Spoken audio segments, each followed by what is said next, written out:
नमस्कार दोस्तों, स्वागत है आप सभी का हमारे YouTube चैनल रत्नाकर क्लासेस में। तो आज का हमारा टॉपिक रहेगा संकुलन क्षमता। इससे क्वेश्चन बोर्ड एग्ज़ाम में आता ही आता है, लगभग ये मोस्ट इम्पोर्टेंट में है आपका, तो इसको बहुत ध्यान से पढ़ेंगे। तो आइए देखते हैं क्या है इसमें संकुलन क्षमता। पहले तो होता क्या है, संकुलन क्षमता क्या है? किसी क्रिस्टल जालक में उपस्थित कण क्रिस्टल जालक के कुल आयतन का जितना भाग घेरते हैं उसे क्रिस्टल जालक की संकुलन क्षमता कहते हैं। तो संकुलन क्षमता है क्या? तो संकुलन क्षमता में बस आपको इतना ध्यान रखना है, क्रिस्टल जालक में जो अवयवी कण होते हैं वो कुल आयतन का जितना भाग घेरते हैं उसको बोलते हैं हम संकुलन क्षमता। एक बार फिर से पढ़ लेते हैं। किसी क्रिस्टल जालक में उपस्थित कण क्रिस्टल जालक के कुल आयतन का जितना भाग घेरते हैं उसे क्रिस्टल जालक की संकुलन क्षमता कहते हैं। इसका एक फार्मूला है, पी लिखा, मतलब क्रिस्टल संकुलन क्षमता को पैकिंग एफिशिएंसी बोलते हैं इंग्लिश में। तो इस वजह संकुलन क्षमता का फार्मूला होता है कुल गोलों का आयतन बटे एकक सेल का आयतन। तो जिसके निकालेंगे एफसीसी का बीसीसी का, उसके गोलों की संख्या रखेंगे और गोले का आयतन और एकक सेल का आयतन गुणा कर देंगे 100 का, तो हमारी संकुलन क्षमता निकल आएगी। संकुलन क्षमता का मतलब इससे है कि जो एकक कोष्ठ का है, जो भी उसने कितना भाग घेर रखा है उसका कणों के द्वारा, कितने परसेंट में, वो निकालेंगे हम। ठीक है, तो आइए देखते हैं इसके सॉल्यूशन कैसे करेंगे। आगे एक छोटे से डेरिवेशन है इसका, यहाँ पर हमने बहुत शॉर्ट में लिख दिया, आप इसको ध्यान से समझना कैसे। तो देखिए, क्वेश्चन इस बार बोर्ड एग्जाम में आए थे 2023 वाले में, सरल घनीय एकक सेल में संकुलन क्षमता ज्ञात करना है। तो ज्ञात कैसे करेंगे उसके देखिए। तो जिसकी भी संकुलन क्षमता ज्ञात करनी है तो उसका फॉर्मूला तो आपका संकुलन क्षमता का सेम ही रहेगा, कुल गोलों का आयतन बटे एकक सेल का आयतन गुणा 100। लेकिन दो कंडीशन चेंज होगी। कौन कौन सी? एक तो कुल गोलों का आयतन, तो एससीसी में जो गोलों की संख्या होती है 1, ठीक है ना।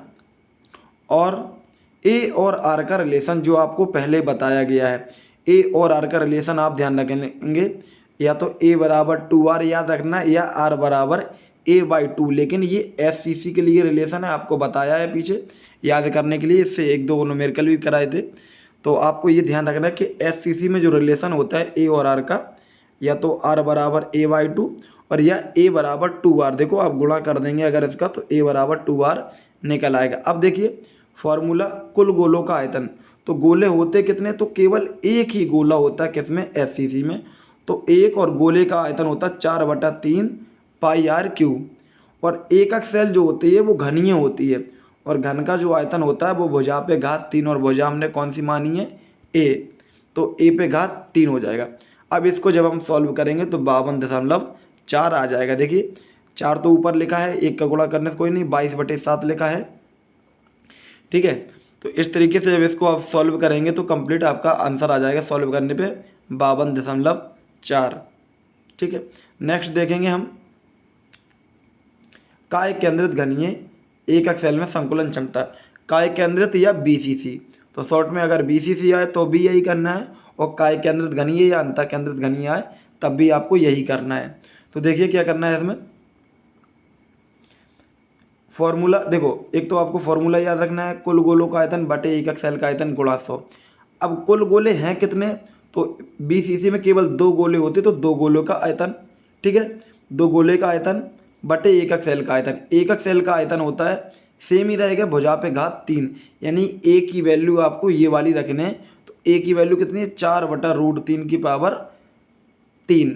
ठीक है, तो ये करेंगे, इसको सॉल्व करने पे आएगा आपका 68%। आपको डायरेक्ट याद रखना है, आप इसको जब बोर्ड एग्जाम में लिखें 2 या 3 नंबर में आएगा, तो इस कैलकुलेशन को आपको थोड़ा कैसा है डिटेल में करना है, ये कैसे आया आपका ये वैल्यू 68%। इसको शॉर्ट में हमने यहाँ पर कर दिया, तो आपको थोड़ा सा लॉन्ग में करना होगा इसको।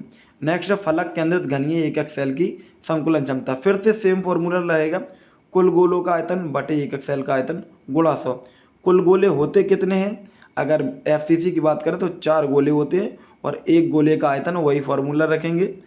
और इसके बाद ए और आर का रिलेशन जो होता है ये वाला होता है, ए बराबर होता है 2√2r। तो ए का क्यूब जो होता है एकक सेल का आयतन, यानी कि भुजा पे घात 3। तो ए की वैल्यू कितनी है? ये वाली है, तो 2√2 की पावर करेंगे 3। आप देखिए यहाँ पर लिखा है 2√2 की पावर 3, ये देखिए लिखा है 2√2 की पावर 3, सॉरी यहाँ पर थोड़ा सा ये